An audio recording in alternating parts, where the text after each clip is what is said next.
Hello and welcome to Metro Home Theater Tech Tips. I'm Brent McCall and with me is Adam Rogers. And what do we have today, Adam? Well, we've got a special episode today. We actually have some special guests with us through the Zoom platform. We have three of our top dealers that we like to talk with and get some information from. So today we actually are doing an interview with them. Okay. As we talk about some specific things about one of the big things, of course, is how do we handle tough times? You know, especially this thing that's going on right now. Not to name any names, of course, but just rough times in general. And then we're going to talk about some other stuff as well. So what I'm going to do, Brent, is I'm going to switch over to the Zoom picture so we can see everything that's going on. And then I'll let you go ahead and take it off and introduce everybody, if you don't mind. Let's go to work, Let's sir. go ahead and get this over here like this. And hopefully I'm going to do this correctly, everybody. So give me 1 second here. We're going to get this one over here. We're going to get this over here. Wow, there it is. Okay. And there we are. As Perfect. everybody's looking at the screen from top left down, we have Brian Vance from Guardian Protection in Warrendale, Pennsylvania. Great place. We go up and visit there once a year. Yep. We've got immediately below him, Jim Ornato from C&B Security in Dallas, Texas. Honorado. Honorado, it's second time today. Yeah. Also a wonderful place. Enjoyed Dallas and the food tremendously. Yep. And on bottom right is Sean Wurst from Evolution Home Theater in San Diego, California, which does make me incredibly jealous because that is the place to be. Yeah, nice and sunny and everything over there, right? Mm-hmm. Don't move here. Yeah. All right, so just to kind of get some information about everybody who's on the show today, Brian, you are up in Pennsylvania. How's life for you over there? Give us a little introduction. Well, it's cold up here, so we can't figure out the weather up here. It's warm one day, cold the next, and then cold for a week. It snowed a little yesterday. I got So you. we're getting a little everything right. It snowed in There was April. a few flurries yesterday. That's great. So it's And then, Jim, strange times. Jim, you're down in Texas. How's life for you? How are you guys holding up? We're doing good. Everything is, everybody's hunkered down like they should be, but for the most part, it seems like most things are fairly normal other than, some of the things that people take for granted, like haircuts, Of course, of course. Brian, I think you have a story about that, but we won't talk about that today. Sean, go ahead and introduce yourself a little bit. How's life over in the sunny West Coast? How's things for you? Oh, it's terrible. It got down to I think today is only maybe 85. It's sunny out. You had to ask, didn't you? I did. No, we haven't had any snow. It's been a little bit rainier year than normal, but hey, it's pretty nice. We're all just sort of, I think like the rest of the nation, stuck at home and going stir crazy. So anything we get invited to do, we get really excited about, even if it's webinars. So you're good for this then. Good. I do have a yes. question before we get into this. My fear, and we talked about this going into this, is going to sit at home and get fat, doing nothing but eating junk food. How are you guys holding up in the food and weight department, if you're willing to answer? And that's not a polite thing to ask No. on live webinars. There are no women on here.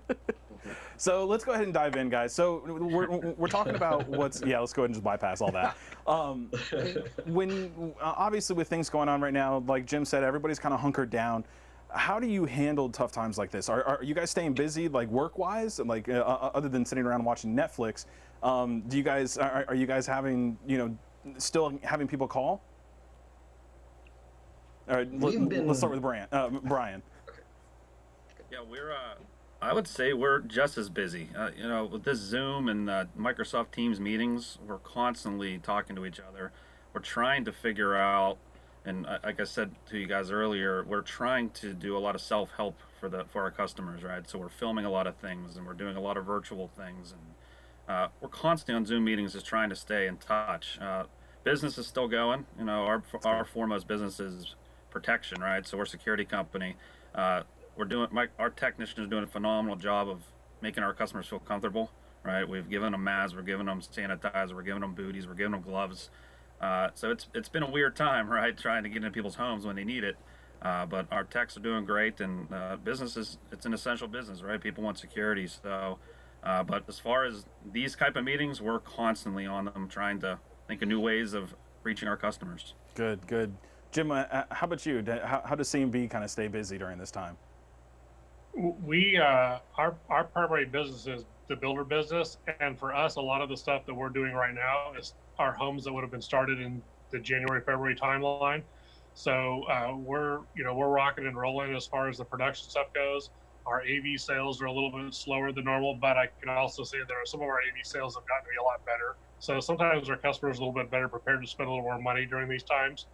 So we spend a little more time at the job. So I always say less practice and more effort. So. Very cool. Very cool. Now, Jim, you and Brian are both primarily in the pre-wire construction side. Is that correct? Yeah, yeah. Correct. Security, and then our builder side is pre-wired, trim, activation, all that. Yeah. Very cool.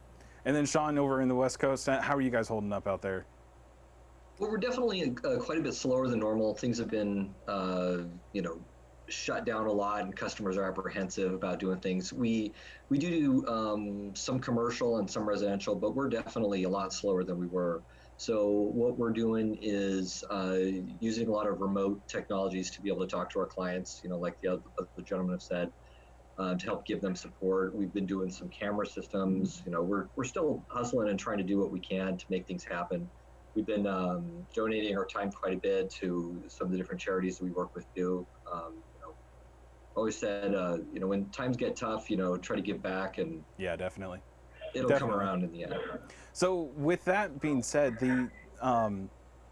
Sean, one thing that we had talked about before we started the stream was that, what is it, PPP loan to help out with the PP, yeah, that. So have the three of you kind of looked into that, or have Sean? I know you and I talked about it a little bit.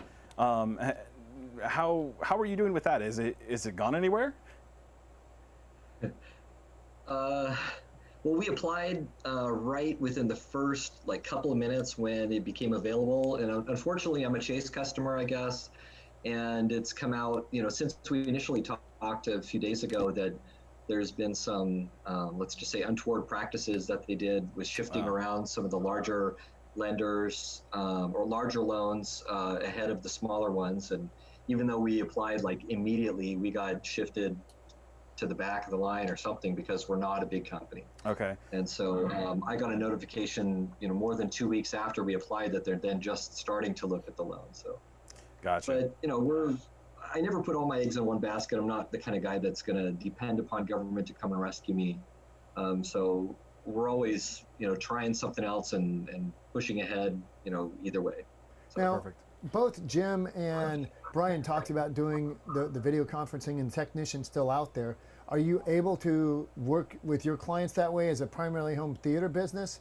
Or are you guys doing remote monitoring of their systems so you can sign in if there's a problem and fix it through whatever control system you might have? Are you asking me the question? Yes, or the I other am, guys? Sean. Okay, yeah, we do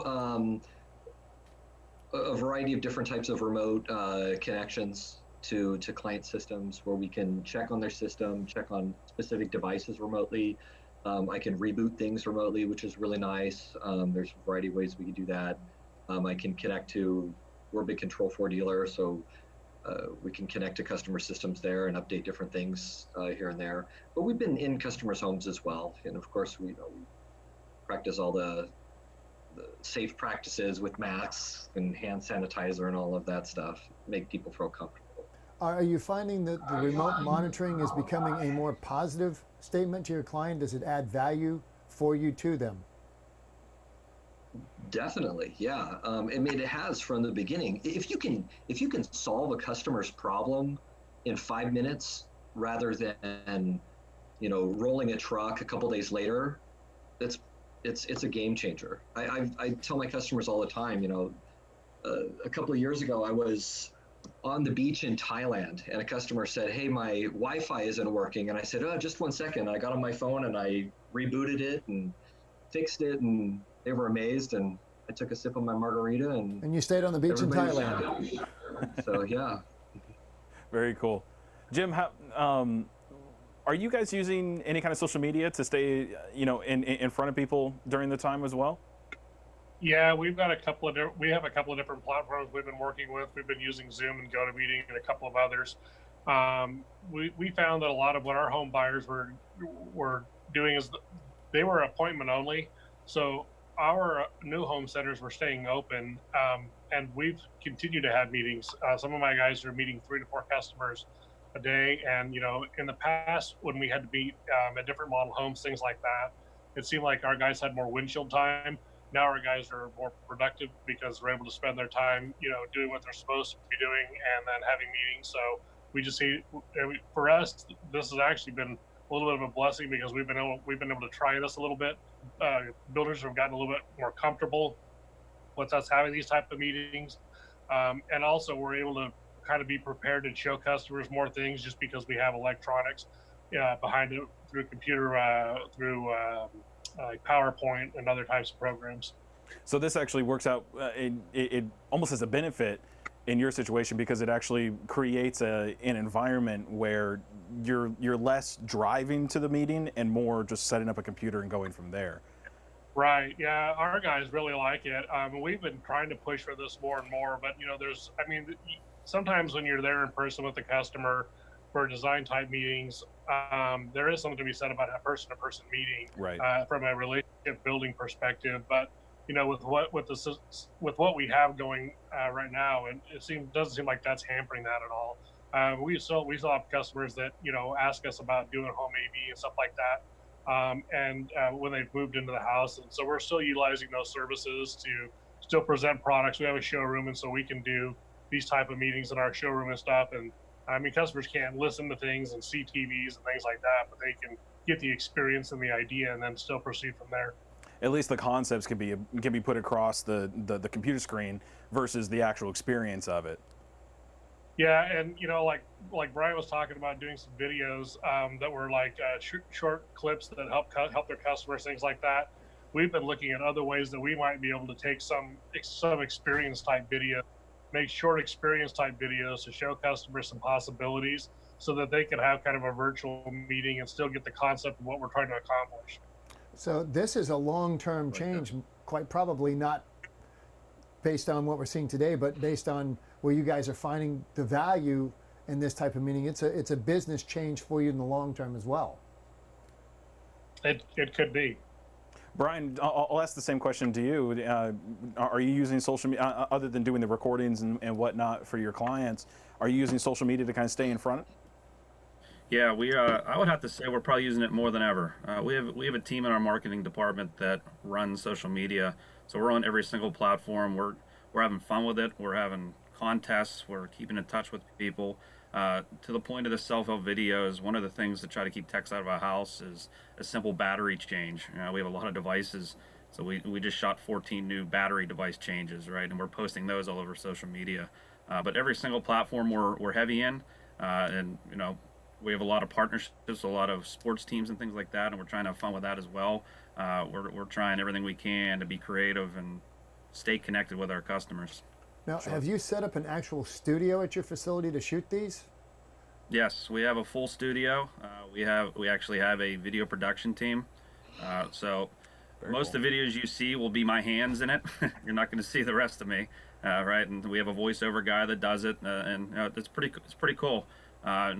We're just doing it more and more and more, and everything we can think of that we could possibly let a customer do. Obviously, we don't want a customer getting into the panel and some complex things and messing something up, but right. Basic little, do we really need to send a tech out to change a 9-volt battery or 4 AA batteries? I don't think so, right? So that's what we're focusing on now, and we're seeing some success with that. So Jim? Leo's actually got a really good, pardon me, Leo's got a, hey Leo, nice for you to check in with us. He's got a really great point. They're actually using, on their end, they created a Skype account for the company. And then from there, they're doing just Skype meetings to walk people through some different troubleshooting stuff. So that's also, I mean, it's kind of right in line with everything else. That's a little bit more personable to where you're actually talking one-on-one with somebody versus doing a recording that's kind of meant as a general, walk-through step process for that. So that's kind of a neat way to do it. Along with Brian's line, we do a lot of the basic video setups for the Spyclops, for example. Yes. Where our court do this to solve your problem. Jim, do you guys have a studio set up or a production facility? We do not. We don't. We haven't done anything like that up to this point. We've thought about some different ways and probably bringing in a little bit, probably some better guidance on how to make them a little bit more professional. But I think that we were forced to adapt to this fairly quickly in a short order. So we just kind of gone with it, and through that we've had some ideas of things. Just like any other trial and error. You find things that work and things that don't, or things that you want to do better. So you put them on a bucket list and you try to go through and tackle them one after another. The one thing I can say that has made our meetings a little bit more successful and our customers have had good feedback on. Initially, the guys were real skeptical about having their video on when they were talking with customers, and we just felt that there was a lack of personal experience by not having video. So we do require all of our team members to have their video on, and not look like, not be in their kitchen, doing whatever they're doing while they're doing their meetings. That's a really good point. I mean, half the battle is just making sure that the client feels as though there's a personal connection there. So having that available to them with a camera, everybody's got a camera in their pocket now, so be able to see them on the other side makes it very personable. I like that. So what do you guys do with all this downtime that is inevitably there while you're still busy and everything is still going on? There's still inevitably going to be some extra downtime. How do your trucks look? Are they nice and clean and tidy, or have you taken the extra time to do cleaning in the grooves and whatnot? I know for myself, that's what I would wind up doing. Now, he says that as you look around our facility and Yeah. don't look at the shoemaker's shoes. We're a working lab. That's what we are. We're a working lab. Yeah, us too. Go ahead. Yeah. And so, at that point, Well, we didn't get down to Sean on. You guys are doing videos, training videos, any product videos? Are you walking through customers' homes and saying, "Here's what we've done with your videos"? Or We're doing a lot of like FaceTime connections with customers if they have something specific that typically would be a simple service call that we can go over. Let's unplug this, plug that in, or show me what's going on, and that being able to have the face-to-face contact, even though it's through your screen, is a lot better than just having somebody on speakerphone talking to them. I can see what they're seeing. As far as creating how-to videos or things like that, we haven't really done that quite yet.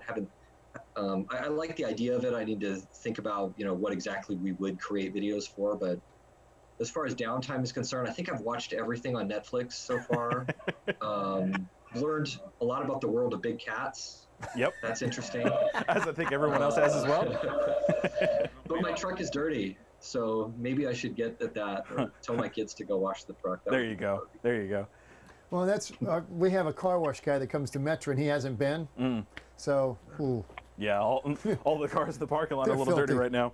So, I guess with that, what I'm kind of curious about to see is with all of the troubles that you're seeing and everything that we're dealing with, are you seeing? Help me out here, Brent. What's the word I'm looking for?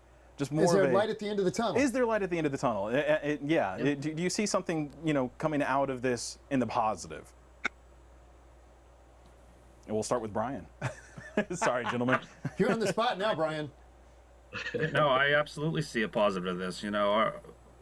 Our company, what we do is unique, right? Protecting people's lives.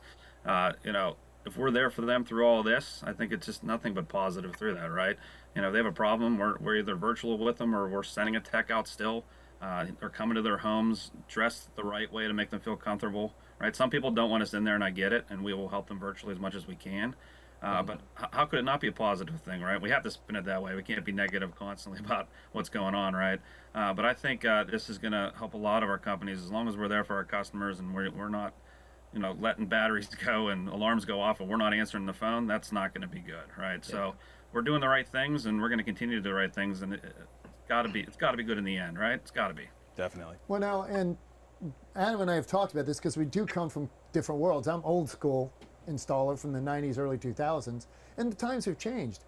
I look at this and our relationship with our individual dealers, with our customers, I think is stronger now than it ever has been. First off, you can actually get a dealer on the phone now, and in the past you really couldn't. So that is a plus. The Zoom, the videos that we're doing, the knowledge that we can get out quickly. One of the things for us is we've tried studio and we've tried lab environments. And at least for Adam and I, the lab environment is much more effective because we can turn out a short video on a specific problem. A guy calls up and says, I got this issue. We can turn a video out in 30 minutes and get it to the guy. Here's how you fix it. And it becomes legitimate for other dealers because there's never just one guy seeing a problem. Yeah. like always, everybody who's checking into the video, thank you again for watching the video. But during this time, ask your questions, bring up some topics for us to talk about while we're going through some things. Feel free to interject with something that you are doing with social media, or if you're doing something a little bit extra to either give back to the community or to keep your name in front so that you can help bring more people in and continue business flowing. So definitely put those down in the comments, and we'd love to see those. So what else do we have? Well, when we did this preliminary last week and had a chance to talk to everybody, I was feeling more positive about CEDIA Yes. than I am today. Yes. Now, Jim suggested a virtual tour, Yeah. and I'm legitimately very excited about that. I think we're going to see a lot of companies looking at essentially setting their booths up, probably in their warehouse, and giving a tour of what's new. I don't think we're going to see CEDIA now. Do you guys think we'll see any kind of CEDIA? Well, obviously we're going to see a CEDIA, of some kind. But how do you think that's going to look? Do you think we're going to have more of a virtual setup, or do you think they're going to keep everything shut down? We'll go ahead and start with Sean. Yeah, we'll probably have a lot more virtual stuff. I don't know. CEDIA is always a breeding ground for the flu. Every year I come back from it, I always That's have CES some for us. sort of That's, it will cold. both at that point. Uh-huh. Yeah, all of those. You shake 1,000 hands, which have shaken 1,000 hands, and But yeah, we'll probably have more virtual stuff. I hope manufacturers will do a nice job of, showing highlights of new equipment. Break it down really easily. Of here's our new gear. Here's cool points for each one, and be able to dive into each one. But getting back to what Brian was talking about earlier about what do we do when things are down and how we react. The measure of a company and the measure of how I look at things from both a manufacturer's and an installer like us is not how you react when things are easy. It's how you react when times are tough. And if your customers can look at you as being a company who is there for them when times are tough, they'll remember that when times are easy. And so it's really important to make sure that you're there and available and answering your calls and answering emails in a timely fashion. Have you guys had any issues with your employees being quarantined or told to stay out of the public? Yeah, I had one of my guys, his little sister was sick. He never really got sick, but his little sister was sick, and I had to tell him, I'm sorry, man. Out of respect for our customers, you've got to stay home for a while and isolate yourself. And it sucks to do, but it's what you got to do. People are scared. So. Yeah, definitely. So when we're talking about, so far we've been talking about what you dealers have been doing out there and what your installers have been doing.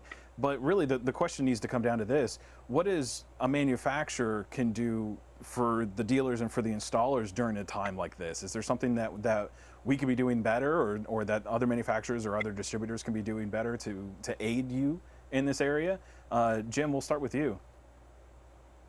So a lot of what I've seen happen during this time happened during the 2008-2009 housing crisis, where there seemed to be this doom and gloom.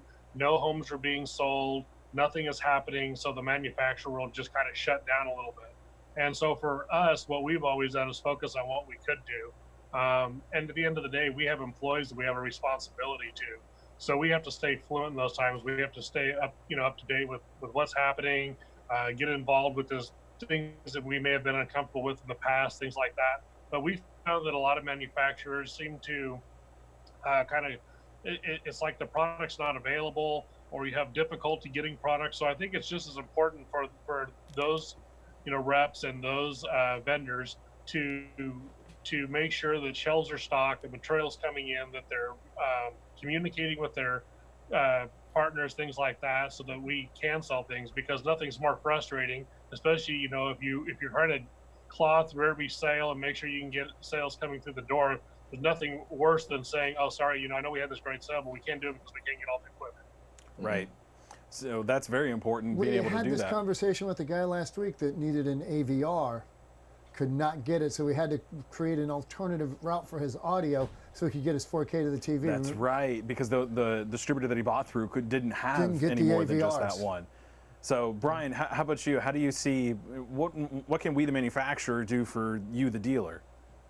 As you know, we use all of your HDMI wires. So, like Thank you. Jim said, having that available, which I know you guys are doing a tremendous job for us, and obviously it's a little slower than normal right now. Um, but another thing that that I want to lean on, especially Brent here, is Uh-oh. we want to utilize him for some manufacturer training. So Yep. I field questions constantly, and I love it. I love talking HDMI and all that tech all day long. But it would be cool, and I know we talked about in the past, Brent. But with these times like this, we may leverage you a little bit to do one of these with some of our guys Absolutely. in sales and things like Again, that. we mentioned this earlier, but Adam and I are starting to knock out a lot of. If you send us just a generic, I have this problem. We call it the Metro Home Theater Tech Quickie Q&A. It's a 3-minute, typically or less, video about a specific problem. Adam did one on IP addressing, and I did one on the AIO and the CSI or CCUS yesterday. Yep. But we are here from either side, either one of us. Yep. You guys want to set something up? He did a phenomenal fiber training a week ago. Just a live with the- one-on-one. Yeah, it was with great the because we dealer. were able to set up a Zoom meeting, and we were able to talk directly to them using the cameras that we have here, and I was able to kind of give that fiber training. So yes, any dealers, any installers that are watching, or the three of you, of course, if you want to leverage us, because the point is that if we can be there to help you to move product and to get things out there in hands, we're going to do it. We want to be there to help with that. So definitely, if you have any ideas for things like that, or if you want to leverage us, please do. That's a great idea. The only request we can make is please don't ask for complex PowerPoint because we are not those guys. Don't like them? Yeah. Definitely being responsive is a big thing. It seems like lately, not with Metro. Metro's actually been pretty great about it. I can call or text, and I get an answer immediately, which is awesome. But definitely with some other manufacturers now, I'll call and I'll have to leave a voicemail, or I'll email and I won't hear back for 2 or 3 days, or I'll send in a PO and I get no response back for a couple days. When times are tough and you're trying to you actually do make a sale, you want to get that stuff right away, and you want to be responsive for the customers. And shipping is already kind of weird anyways. It's different than it normally is. Sometimes things will arrive quickly, sometimes things will not, because UPS and FedEx are prioritizing other types of shipments. I guess that's code for saying that we're working at partial capacity. And so getting a good response from manufacturers is definitely really, really key, so that we can convey that to our clients to be able to schedule accurately. Interestingly, at least for us, it really did not change that much because our tech hours are fairly long to start with. In my case, I answer the phone until 10 Eastern Standard Time, 7 days a week for HDMI. I am certainly not qualified for all the SpyClop stuff. That's Adam's gig. Yeah, but we're here from 9 a.m. until 6 p.m. Eastern time for the SpyClub stuff easily, so that's good. But yeah, I mean, so from everyone, what it sounds like is just staying in contact with pretty much the entire chain of events, everywhere from the factory all the way down to the installer, or even the end consumer in some cases for technical support. It really kind of sounds like the main thing that we need to do is just stay available, stay communicated, and of course keep everything in stock as much as we can. Does that sound about all right to everybody? Yep. Pretty much. The other thing I've taken away from this is you guys are spending a lot more time in direct one-on-one, even if it's not in the same room, but with video conferencing and sharing information with your customers so that they know they are still incredibly important to your day-to-day business. They're not just, well, we're not feeling good today, so don't bother us. That is certainly not the way to run business right now. No. So we actually have, we have Jimmy from True Audio. He's actually in the chat right now. Oh. So he's a fellow manufacturer. He's asking, is there any particular webinars that you as dealers would want from your manufacturers? Is there any specific types of webinars, whether it be like a direct training webinar or a pre-recorded training of some kind? What do you see as more of a necessity? Or value. We'll go to Jim. Sorry, guys. So, yeah, before coming to this company, I was a trainer for another company, and we used to have these couple of trainings that we did weekly one was called a HOT. It was a hands-on training type of thing, and it was like a 15-minute training. So for us, utilizing some of the downtime that we may have or our techs may have, finding shorter videos, not longer, that guys can take and then also have resources to. So when we get out to the job, they don't just take a training that they may have watched or learned and then kind of throw it and discard it. That is something that they have a resource to go to. So it's kind of building up a bank of things for the products that you offer that are valuable, and having those resources easily accessible. Some kind of knowledge base to have everything collected into one place for you, so you could have the videos or even just written instructions all in one place. Very cool. Brian, what about you? Same line as Jim. I get a ton of questions daily on HDMI and 8K, 4K, and what's real, what's not. We're even splashing in the 5G cellular and all that, and I enjoy talking about it. But anyone that has anything that can really spell out what actually is 5G, because I love to go in my little rants about what it really is and what it could be and Wait, where it's we're not at right causing now. COVID. Well, that's out there too. They're saying Yeah, it is. that's right. There's so much out there that could be educated. There really could be. You could spend how many hours or weeks on just 4K alone, and now 8K and HDMI 2.1. Is it here? Is it not?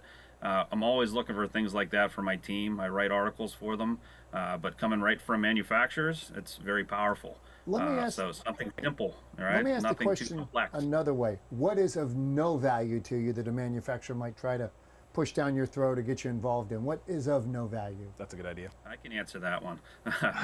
Sorry, Jim.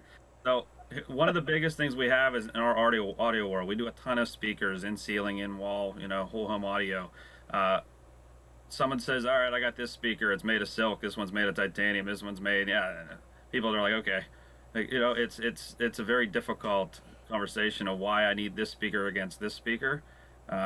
If someone can explain it better without going into the composite material of a woofer, salespeople don't really care about that. They just want to sound good, right? So that's always a challenge for me. How do I explain? Yeah, you need this one because it's more money. Well, why is it more money? It's titanium. Well, I don't care. What's that mean? People don't understand that stuff. Hopefully it makes sense to everybody, but there's got to be an easier way to explain why something's so much more expensive and why you need it. There you go. That seems like Speakers generally a thing for demo, Jimmy. though, right? What's that? Go ahead, Sean. Yeah, speakers are a hard thing to describe, right? Without demoing them. I mean, you can show somebody, and I think a lot of people, might understand, titanium is a better quality product generally than, say, paper. But it's incredibly hard. I hear you. I haven't demoed a pair of speakers in years. We talk to the client, find out what their requirements are, and we make recommendations based upon that and based upon their budget. And we talk to them about, different qualities and things like that. I don't know. I know a lot of companies demo stuff, but we almost never demo anything. Do you have a anymore. showroom set up for, and have speakers there available, or do you just primarily go? How's your setup? We do have a showroom. We have a big theater that we built here, but it's by appointment. We generally go to the customer's house and meet with them in there, and then we look at what they have had previously. And that tells you a lot about kind of stuff that they want. Yeah. And we talk to them about what they like about what they have right now versus what they want, and we make a variety of different recommendations. We've got a lot of different tools in our toolkits. Whether it's a custom soundbar or whether it's good quality in walls. We see if they have, a bottom of the line, Yamaha receiver, then I'm probably not going to recommend necessarily a top of the line Anthem receiver for them. Right. And based on what they have and what they're looking for, we make proper recommendations. Sure, and plus with that being said, also it's very difficult to do an understanding of what the speaker is going to sound like, because even if you listen to it in the showroom, when you get to the house, the shape and the design of the house itself is going to completely alter that audio. So you're right in that. It's best to kind of go ahead and do it in an in-home setting for something like that. Yeah, it's expensive to maintain a good showroom too. I used to be manufacturer's rep, and I visited hundreds of AV guys all over Southern California and Arizona, and I saw a lot of people spend a lot of money on showrooms, and saw a lot of companies go under because it's difficult to get that money back. In our business, things change a lot. I mean, that's why I named my company Evolution Home Theater, because things are always evolving, always changing, right? In the And early 90s, I worked with a gentleman in car audio. His philosophy was if he had to demo it, he had lost control of the sale. He did not believe in demos. Yeah. So one of the questions that we had, and this one actually works out really well, how does, with the change of everything that's going on with the virus, and with hard times, of course, how have your expenses changed? Have you seen where you can cut expenses? Have you seen where you need to increase, spending in certain areas? Brian, I'll go ahead and send this one to you first. What I'm seeing with that is we are deep diving and looking at everything. I think it's probably the deepest we've ever dove into every little aspect of our business. What's essential, what's not, how can we calibrate? Do we need to do that? Are we being smart in that way? Processes have changed, right? How we work with manufacturers are changing a little bit. Some things we did in-house just didn't make sense, a waste of time. So I think this actually has really opened up our eyes and allowed us to really deep dive into every aspect of our business and every department and see how can we be more efficient going forward. It really has afforded us I can't say I've been with this company for 6 years, and we've never looked this deep into every little aspect of what we do. So this is it's really changed the way we've done it. We made some significant changes over the past month alone. Sure. To departments, to restructuring, to a lot of things to try to get more efficient. What would you see as like the oddest thing that you found that would be something that you wouldn't think cutting back on that would be the way to cut back or to increase? Is there one thing that maybe jumps out at you? This is kind of minor. I guess it's minor, but just from like a labor standpoint, right? So what I would do, I've been in training for a long time with Guardian. So if you guys, Metra, you guys make a spec sheet for one of your install by cables, I would take that and I would make my own. Okay. You already made it, right? So you already have the specs on it. And then I would have to just remake it with a Guardian and pick what I thought was important. It was just labor intensive waste. And if you think about it, we're a large company and we have thousands of product that we do, and every single spec sheet I would have to remake that was already made. Right. It didn't make any sense. So we sat down and said, do we really want to do that? Because what if you guys change a product and I just sat down and made that whole sheet, right? Right. Keep it to the manufacturer. So now we are not doing that anymore. We're just going to take your sheet, trust that you know what you're doing about your own product, right? And now we're dispersing it to the company. So I feel like we're putting a lot of extra weight on our shoulders here. I'm sorry, Brian, say that one more time. Like that, right? It's just little things like that we're looking at to try to be more efficient and better at what we do. Sure. Jim, how about you? Have you noticed anything that jumps out at you as an expense that you have cut or an expense that you've increased during this time? We have looked closely at, I mean, like Brian, we've kind of started digging in every little area, and from how we utilize our labor, the data that we collect, how important is it, and finding out that there are a lot of things that we did as a company when we were busy, just because it was a process that we had involved, and some of the data was not useful, things like that. So, I mean, yeah, so from a labor perspective, we found ways that we could probably be more efficient with our time. So probably labor is your number one killer in a business. Sure. If you don't manage it properly, it can absorb your bottom line pretty quickly. Materials should kind of speak for itself. I mean, there shouldn't be anything different there. I mean, you're always going to use the same amount of material so it's hard to really look at a waste factor and say you're less wasteful today than you were yesterday, things like that. But for the most part, it's if you have a business that you need to, it's more than just you. And if you have several guys working for you, you have an obligation, Right. really, as a business, as a leader, to provide for your employees, and help them, because they're going through the same thing you are. And that's one of the first things I told all of my people. I said, look, I'm going through the same thing as you are. My neighbor across the street is going through the same thing as you are. So what we need to do is we need to look at ways of getting better at what we do and get rid of the things that we do that is a waste of time. And so, so for us, it has been a house cleaning exercise. One of the things we've done is we've gotten a lot more digital with things. Our scheduling is done digitally. We don't do paperwork orders anymore. All of our red lines have been done digitally for a long time. So our guys have had iPads for the last 6 or 7 years. So when they go out to a job site, they have access through a platform that we developed in house, and they have access to everything. We take pictures and things digitally. So for us, it was a way to kind of go paperless. Nice. So that was Very cool. Very cool. Sean, what about you and your company? Have you seen different expenses that increase or different things that have decreased? Our fuel cost is down a lot. Well, there you go. Because we're not running around a lot.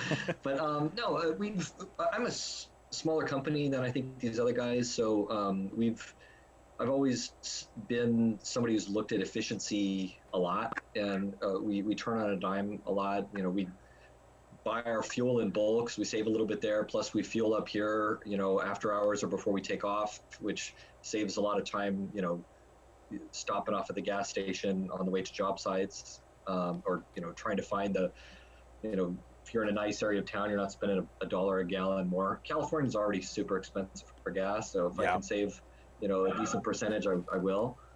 You know, one of the big things that we did, God, it's been a couple of years ago now. We switched to an online bid processing company, Portal.io, and that was really a game changer for us. Previously, where even on small jobs, we had to basically write down all our notes of what the customer wanted, come back, design the system. You already knew pretty much what most of the stuff was going to be. Design the system, come back, and then have another meeting with the customer where you would go over everything with them. And it was a second meeting. And with this here, with Portal, we can tell the customer, okay, give me just a couple minutes. I can go through.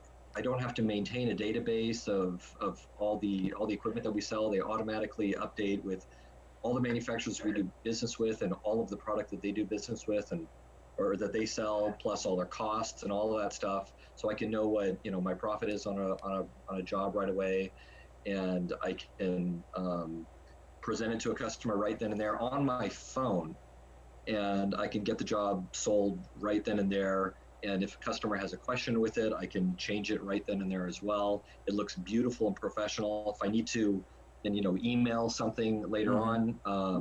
The proposals look phenomenal, and they take me like a quarter of the time to do than on QuickBooks would. Right. And they've got pictures, they've got links. They look Those are some great programs. Yeah, Portal's great. D-Tools, there's one 360. Reliable? I don't know about. There's I don't remember that one. Anyways, but those are great pieces of software. I've used them in the past myself. D-Tools, currently I'm using D-Tools on a project, and a great, same thing, great thing. The email's been great because we were able to create everything, send out an email. They were to look at it and even put a deposit down directly through the email that was sent out with it. So that was a really great tool for that. Jim, do you see, are you using any kind of software like that? No. So probably 10 years ago, we started a program where, you know, for the company I was at prior, we had a drag and drop scheduling program. And for us, we've always had everything in-house. Our guys created everything in-house for us. And then as he's gotten to the point where he's closer to retirement, we kind of started resourcing outwards. Well, one of the owners decided that he was going to take it on as a time to develop an app. Very cool. And we offer that to similar companies like ourselves where customers can do scheduling, that type of thing. So within that has become fairly modular.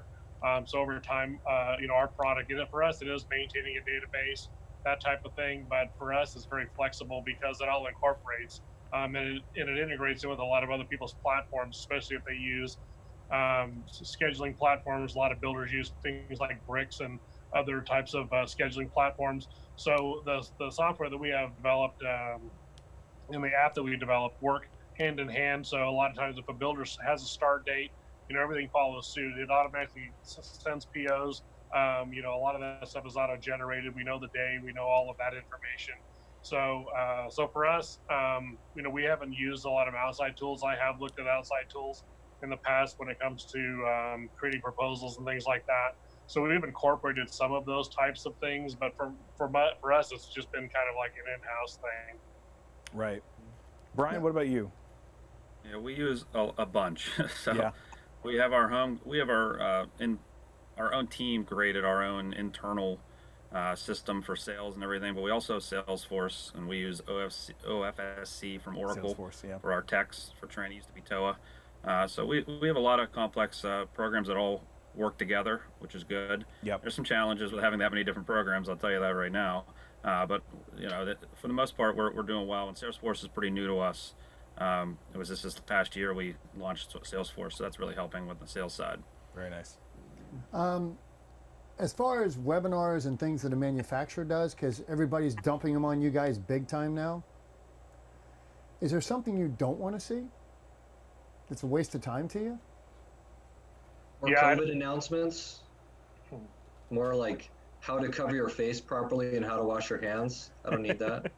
Do you want Yeah, us to we send an don't- we email don't- to tell you that we're aware of the virus and we're really concerned and this is what we're doing? Do you want that? No. No? No. Yeah, ones that they'll let you know that everybody's still alive in the manufacturing world. Yeah. Yeah. We're still here. Yeah, we're still here. Don't know about anybody outside that door, but we're still here. No, they're all there. No. I one big thing that is getting on webinars and having webinars that are consistent and that have real information, not misinformation, because I've probably seen, and you guys have all seen the same thing, hundreds of different webinars where they're going to talk about COVID-19 or ways to overcome during the difficult times, things like that. They have business solutions. They have somebody who's a finance person, somebody who's an operations person, those types of things. And at the end of the day, if you listen to one and you listen to another, they contradict each other. So really, I think it's finding some of those that are people that you really can, get mentorship from. But you can't dismiss some things either. I always say if you don't take the opportunity to listen to what somebody says, then you might be missing on something that may be, evolutionary for your business. But I think a lot of just misinformation. If it's not a fact, don't talk about it. Things like that. Right. And that's one of the reasons Obviously we don't pick bash dealers instead competition. of experts. Yeah. Because you guys are out there having to stay alive and do it. The experts really aren't. They all have fancy jobs in corner offices. So during all of this, you guys have been using a lot of the remote support equipment. You've been using a lot of different types of ways to communicate with your clients. Is there anything as far as a new product or anything else that you see as something that would really help out? And I'm slightly fishing for details and item information because maybe we'll come up with something. But have you guys seen anything, Sean, in your side? Has there been anything that you wish that there was this particular product? I think I know what you're fishing for. Yeah, one of the most common calls that we've gotten for years, and I don't understand why cable companies can't put discrete codes on their damn cable boxes. DirecTV has it. Like, what the hell? AT&T at least has a splash screen that says, "Hey, it's off. Hit OK." It goes. I don't understand why the hell I can't do it. I'm looking for ideas. I'm not a miracle worker. I'm just looking for ideas. Well, if we buy Well, no, what I was saying. do is get a robot type technician, so that way we wouldn't have to pay later. We could just plug them in every day. And then we don't have to worry about the COVID thing because they could just self-clean themselves. There you go. Just want to go ahead and finish. Yeah, what I was saying was, so a good percentage of our phone calls that we get, are from a customer saying, "Hey, I turn on my TV, and I have the black screen." Everybody's gotten those calls, right? And we say, "Well, is there cable box on?" And you could program in different sorts of things where, the control system tries to remember if the cable box is on, blah, blah, blah, right? Right. So one thing that I know I've talked to you guys about is seeing if there's a way that we can. Was it you that I talked to last week about that? Yes. Do you have that I just piece got yet? the thing. Do you have that I just piece got the yet? thing yesterday, actually. It just arrived yesterday. Then So let's stop this conversation right now, okay. as I don't want to share what we discussed with the world. Till there's an Okay, all answer. right, I got you. But I honestly, I did not know Wouldn't it it was be a you. miracle if something existed that could help us? I did not know it was you. I'm sorry. That's You were all right. on. It was Kyle was on my call list today to follow up. Yeah. I have already done the engineering for the solution, depending on your answer. Okay, all right. Well, I'll be at my customers' homes tomorrow and the next day, and I should be able to get Perfect. some answers. You know what I'm looking We're for, all- so. I know No, what too. you're looking for. I'm sorry, Jim? We're all ears. We'd like to know also. As soon as I get validation of what we're thinking, this is exciting. Yeah, yeah. There's certain things that we can't quite say on Public on forums. the public forum that we're on here. So Ellen's got a really good one. Hey Ellen, thanks for checking in with us. We love Ellen. Ellen loves me. How do you guys think about a vest that you wear that has proximity alerts on the back of it, so that when the client comes up close to you and starts looking over your shoulder, an audible alarm starts going off and tells them to back off? How do you like that? Little flashy light. Yeah, something like that. Does that sound like a good idea? Give me a thumbs up. I'm looking for something for China to install on my phone so that they can notify everybody that I've been around. That'd be really nice. There you go. Track me, where I've been, what I'm looking at. Well, they're doing that Because already Facebook- anyway. Yeah. Facebook They're just doesn't not listen to sharing my it with you. conversations enough. hmm So Any other questions or suggestions, Brian? I just going, it's not really a suggestion, but just a little fun here. Anytime anyone calls me and says their projector TV's not working, I just blame it on Metro instantly. So perfect. it's We all love good. it. Yeah, We love it. thank you very much. That's Mark okay. Guardian. It goes downhill. I blame it on Adam. Yeah, pretty much. He's the new guy. Oh, But we have had great success with the, I went with other manufacturers for years in the HDMI, and not to plug you too much, but I got us all moved over to All Metro here, and it's been much better. We've had great success rates and everything, but you guys have been a great support group as well. I know I've talked to you, Brent, a couple times, not a lot, which is great.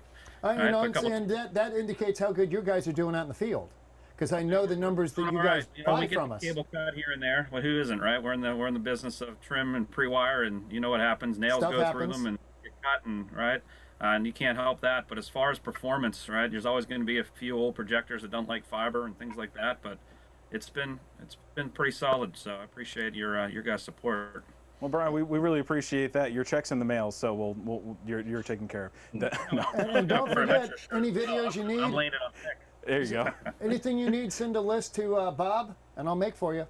So I have one last question for. He doesn't help. I got one more question for everybody, and this one's kind of an interesting thing. We talked before about Jim. You were talking very specifically about it with the taking care of your employees. And while yes, it's very important for us to continue the workflow for them, to give them hours and make sure that they can continue to take care of their own families.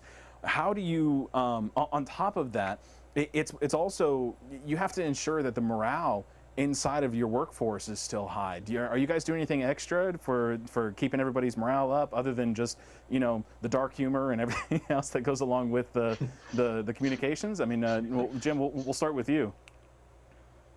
So for us, it was ensuring to our employees that we were not closing the doors and that they weren't going to get a paycheck. Years ago, one of the things that we did is everybody, even upper management, senior management, they get a paycheck. We don't deplete the account every month because we have extra money. So for us, we've had a nest egg of at least 4 to 6 months of operating expense. So we wanted to make sure, hey, you guys do have jobs. We are necessity things that we do, like Brian, we do security, things like that, and just to ensure them that's there. Also, with people that have experiences, like we had a lady whose grandfather passed and ended up finding out later on that he ended up having COVID and stuff, and so we wanted to make sure that that she was okay, with all of that, and we wanted to make her still earn a paycheck if she could. So offering remote services, things like that. So I think really you have to reinvest yourself back into your employees and stuff, and just reassure them that you as a company are going to be there as long as you possibly can be, and know that nobody at the top is sitting there making all the money while everybody else is starving. Sure, definitely. Brian? Yeah, we're similar to that. We have an internal company website where we're sending out good ones and shout outs and sharing success stories, and people are making their own custom masks and things with our Guardian logo, and just little things like that, just to keep everyone informed. We're trying to do some competitions and things. I'm sure more will come out, and we're still trying to evaluate what's going on here, even though it's been a month, right? It's so different and unprecedented, but we're keeping everyone informed of what's going on. There's company communications coming out constantly, keeping people, can you come to the office? Can you not? What can you do? What's this? So we're just keeping in touch with everyone as much as possible. Very cool. Sean, how about you? I've been reaching out personally to my guys to make sure, talk about their families and, make sure everybody's okay and see if there's anything that they need at all. We're a small company, so we're very much, my guys are like family, Right. and I want to make sure that they continue to feel like family. Perfect. And are continue to be treated like that, right? We are very fortunate here that as big as Metro is and 500 plus employees, we're not. It is a small company and everybody's treated fairly equally. And right now, for the first time, we're all having to wear identification badges. Every morning you pull in the lot, you get your temperature taken, they date stamp your badge, and owner, senior VP, CFO, people have never worn an ID badge in their life. Every one of us is badged up.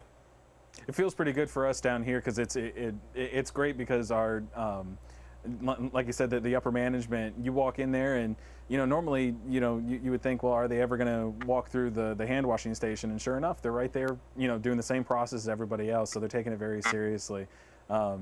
Now, for the morale of everybody involved, I mean, those are some great things to do, making sure to check in with your employees. Is there anything that we as manufacturers can do to, or even the distributors can do to step in and help spread that, that happiness, bring everybody back up to a good level? Is there anything that we can do?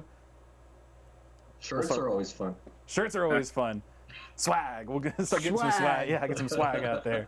Jim, what about you? Send some HDMI, send some cameras, send all kinds of products. Right, oh man, we're asking for some free stuff. I'll do all kinds of giveaways. There you go. Very cool. You can get ups or a Metro face mask. I like that. There you go. putting a face mask with the zig on it. Yep. Very cool. Well, everybody, thank you for checking in with us. Gentlemen, do you have anything else to add before we go ahead and close down? Nope. Nope. All right, perfect. Everybody, thank you again for checking in with us today as we talk with our dealers. If you thought this was a great video, definitely leave it down in the comments. If you're checking this video out after the fact and you're watching the pre-recorded, thank you for watching. Give us a like, give us a subscribe. Check out Facebook, Instagram, our Twitter accounts. Yep, all of our social media. In the description below, we'll go ahead and have all of our members that were on the discussion panel today. We'll put all their information in there as well. So definitely check that out. Give us a like and a subscribe, and then we'll go from there. So, and what do you not forget to do? Don't forget to reboot your equipment often. We'll see you next time. Gentlemen, thank you for being in. I'm Adam. We're out of here. See you then.